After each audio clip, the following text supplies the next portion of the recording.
Welcome back guys, and in this video I am telling you something about the Google Map. And Google Map in Google Map there are three types of views. I am going to explain you. If you want to see another type of view, what you need to do at that time. So not wasting much of your time, if you are new to the channel, please consider to subscribe this channel if you like this video. So short video, just Google Map, and here you can see that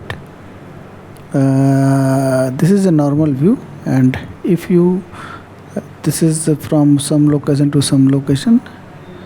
So if you want to change the view, just press it here, and now you will see default satellite track. If you want to see the default view, select it, and now it has come the default view. Now if you want to satellite view, see satellite view, this is the satellite view, and you can just zoom it and see the things here.